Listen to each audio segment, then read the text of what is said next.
జై శ్రీరామ్. శ్రీమాత్రే నమః. శ్రీ గురుభ్యో నమః.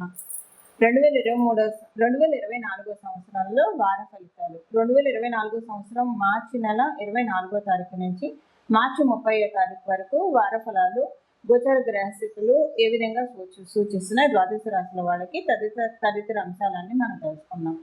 అయితే వార ఫలాలు తెలుసుకోవడానికి ముందుగా అసలు ఈ వారంలో గోచర గ్రహస్థితులు ఎలా ఉన్నాయి ఈ విషయాన్ని కూడా మనం పరిశీలిద్దాం.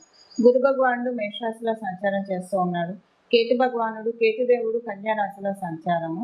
కుంభరాశిలో శనైశ్వరుడు మరియు శుక్రుడు కుజుడు వీళ్ళ మూడు గ్రహాల సంచారము. మీనరాశిలో రాహు భగవానుడు రవి బుధ భగవానుల సంచారము. అయితే బుధుడు మీనరాశిలో ఉన్న బుధ భగవానుడు 2 రోజుల తర్వాత అంటే 26వ తారీఖు నుంచి మీనరాశి నుంచి మేషరాశిలోకి మారబోతూ ఉన్నాడు. చంద్ర భగవానుడు ఈ వారంలో ఆయన సింహరాశి నుంచి వృశ్చిక రాశి వరకు ఈ 4 రాశుల్లో ఆయన సంచారం సాగుతుంది.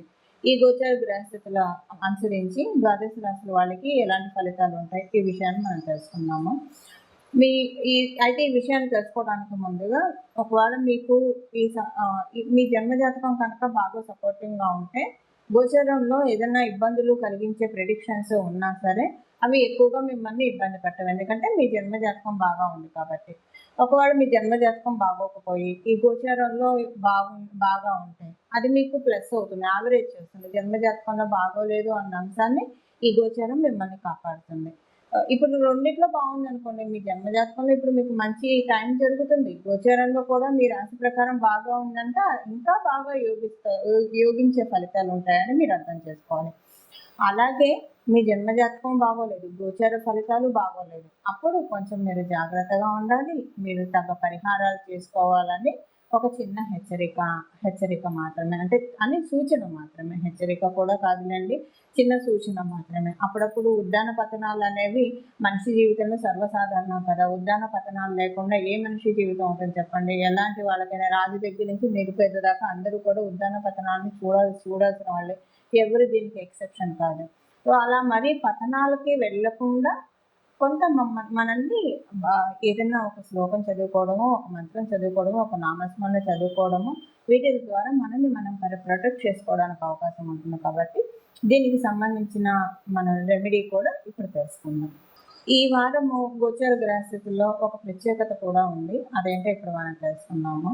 బుధుడు మేషరాశిలోకి ఆయన 2 రోజుల తర్వాత ప్రవేశిస్తాడు, అంటే 26వ తారీఖు నుంచి మేషరాశిలోకి ప్రవేశిస్తాడు.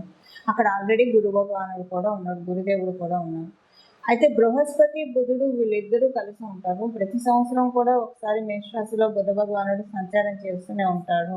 కానీ ఇప్పుడున్న సంచారానికి ఒక విశిష్టత ఉంది. అదేంటంటే దేవగురువు అయిన బృహస్పతి అంటే గురుదేవుడు మేషరాశిలో ఉన్నప్పుడు బుధ భగవానుడు ఇక్కడ సంచారము.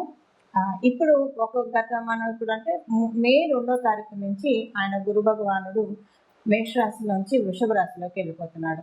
మళ్ళీ మనకి బుధ భగవానుడు మేషరాశిలోకి ప్రతి సంవత్సరం ఒకసారి వచ్చినా సరే అప్పుడు గురు భగవానుడు ఉండడు.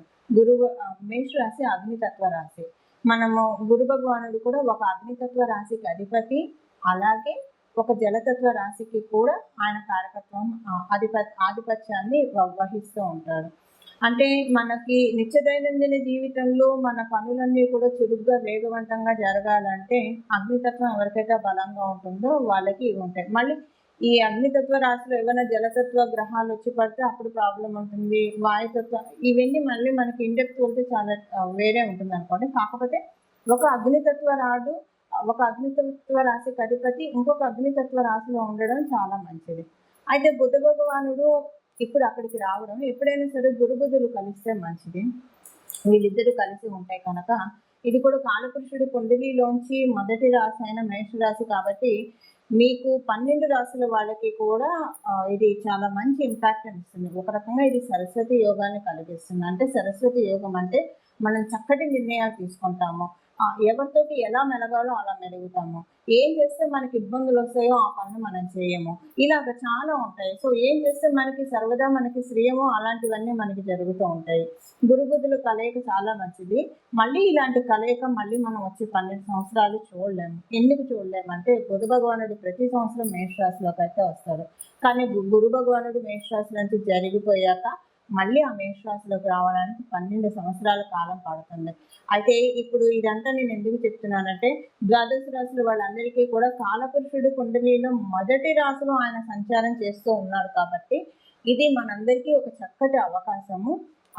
మే 2వ తారీఖు వరకు, అంటే ఇప్పుడు మనం తెలుసుకున్నది ఈ వారం వరకే, ఈ వారం వరకే మీరు ఈ రెమెడీ పనికొచ్చినా సరే, 2వ తారీఖు వరకు, మే 2వ తారీఖు వరకు కూడా మనం ఇప్పుడు తెలుసుకోబోయే ఈ రెమెడీ చేసుకోవడం వల్ల పిల్లలు లేక బాధపడుతున్న వాళ్ళకి పిల్లలు పుట్టడానికి, అలాగే పిల్లలు మాట వినట్లేదు అని అనుకున్న వాళ్ళకి మాట వినడానికి, కొంతమంది తల్లులు వాళ్ళ పిల్లలు ఆటిజంతో బాధపడుతున్నారు. అలాంటి వాళ్ళకి కొన్నిసార్లు సరైన నిర్ణయాలు తీసుకోలేక, బెస్ట్ మెంటర్ వాళ్ళ లైఫ్‌లో లేక ఇబ్బందులు పడేవాళ్ళు చాలామంది ఉంటారు. అలాంటి వాళ్ళకి ఇలాగా డబ్బుకి సంబంధించిన ఇబ్బందులు పడే వాళ్ళకి ఒకటని కాదండి, మనకున్న ప్రతి సమస్యకి కారణము విజ్డమ్ లోపించడం వల్లే మనకి ఏ సమస్య అయినా వస్తుంది. ఈ విజ్డమ్ ఉంటే జ్ఞానం ఎక్కడైతే ఉంటుందో అక్కడ భయం ఉండదు, చీకటి ఉండదు.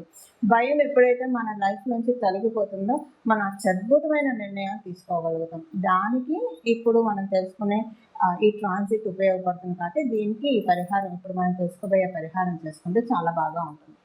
కుంభరాశిలో పుట్టిన వాళ్ళకి ఈ వారం మీకు పరిపూర్తి రాజయోగాన్ని ఇచ్చే శుక్ర భగవానుడు మీ రాశిలోనే సంచారము చాలా మంచి అనుకూలతను ఇస్తుంది. కొంత మీరు మీ స్పౌస్ దగ్గర మీరే ఒక మెట్టు తగ్గి ఉంటారంటే హెల్దీ వేలోనే నా ఉద్దేశము. ఎందుకంటే రిలేషన్ ఇంకా బలపరుచుకోవాలని ప్రయత్నిస్తారు కాబట్టి. సో అలాగే ఫైనాన్షియల్ మ్యాటర్స్లో కూడా ఏం చేస్తే మీకు శ్రేయంగా ఉంటుందో అలాంటి స్టెప్స్ తీసుకోవడానికి చాలా చక్కటి అవకాశం ఉంది. ప్రాపర్టీకి సంబంధించిన చర్చలు ఇంట్లో ఎక్కువగా జరుగుతాయి. ప్రాపర్టీకి సంబంధించిన విషయాల్లో కావచ్చు, లేదా ఫైనాన్షియల్ ప్లాన్స్ ఇలాంటి వాటిల్లోకి సంబంధించిన చర్చలు ఎక్కువగా ఇంట్లో జరుగుతాయి ఈ వారము. ఏదేమైనా శుక్ర భగవానుడు మీ రాశిలో సంచారం చేయడం వల్ల ఆదాయపరంగా కావచ్చు, మానసికంగా కావచ్చు, రిలేషన్స్ పరంగా కావచ్చు, అంత ప్రశాంతమైన వాతావరణము ఉంటుంది ఈ వారం చేసుకోవాల్సిన పరిహారం ఒకసారి మనం పరిశీలిద్దాము. ఈ వారం ఎక్కువగా సరస్వతి అమ్మవారి ఆరాధన, రాజశ్యామల అమ్మవారి ఆరాధన, హయగ్రీవ స్వామివారి ఆరాధన, మేడ దక్షిణామూర్తి స్వామివారి ఆరాధన, కృష్ణ భగవానుడి ఆరాధన, గురు దత్తాత్రేయ స్వామివారి ఆరాధన, ఇలా మీ ఇష్టదైవం ఎవరైతే వాళ్ళని గురుమూర్తి రూపంలో ఆరాధించడానికి ప్రయత్నించండి. ఇలా గురుమూర్తి రూపంలో ఆరాధించడానికి ప్రయత్నిస్తే చాలా చక్కటి శుభ ఫలితాలు వస్తాయి. అన్నిటికంటే ఈ వారం మనం చూసుకుంటే రాహు భగవానుడు మీనరాశిలో సంచారం జరుగుతూ ఉంది కాబట్టి హయగ్రీవ స్వామి ఆరాధన ఇంకా బాగా కలిసి వస్తుంది. హయగ్రీవ స్వామి వారికి సంబంధించిన చిన్న స్తోత్రాన్ని ప్రతిరోజు 21 సార్లు చదువుకోవడం వల్ల చాలా చక్కటి శుభ ఫలితాలు ఉంటాయి. ఆ స్తోత్రం నేను ఇప్పుడు మీకు 3 సార్లు వినిపిస్తాను. ప్రతిరోజు మీరు ఇది 21 సార్లు చదవండి. చాలా మంచి చక్కటి శుభ ఫలితాలు పొందుతారు. జ్ఞానానందమయం దేవం నిర్మలం స్ఫటికాకృతి ఆధారం సర్వ విజ్ఞానం శ్రీ హయగ్రీవ ఉపాస్మహే. జ్ఞానానందమయం దేవం నిర్మలం స్ఫటికాకృతి ఆధారం సర్వ విజ్ఞానం శ్రీ హయగ్రీవ ఉపాస్మహే. జ్ఞానానందమయం దేవం నిర్మలం స్ఫటికాకృతి ఆధారం సర్వ విజ్ఞానం శ్రీ హయగ్రీవ ఉపాస్మహే. ఈ శ్లోకాన్ని ప్రతిరోజు 21 సార్లు చదువుకోండి. చాలా చక్కటి శుభ ఫలితాన్ని పొందుతారు. ముందు మానసిక ప్రశాంతతని చాలా బాగా చూస్తారు. ఎంత మానసిక ప్రశాంతత వస్తుందంటే, నా నెత్తిన పాలు పోసారా భగవంతుడు అన్న నానుడి వింటూనే ఉంటాం కదా, అన్న చందాన అంతటి చక్కటి మనశ్శాంతి నిస్సందేహంగా వచ్చి తీరుతున్న హయగ్రీవుడి ఆశీస్సులతోటి ఈ శ్లోకాన్ని జపించండి. చాలా చక్కటి సత్ఫలితాన్ని ఈ వారం పొందండి. మంగళం. నమో భగవతే వాసుదేవాయ.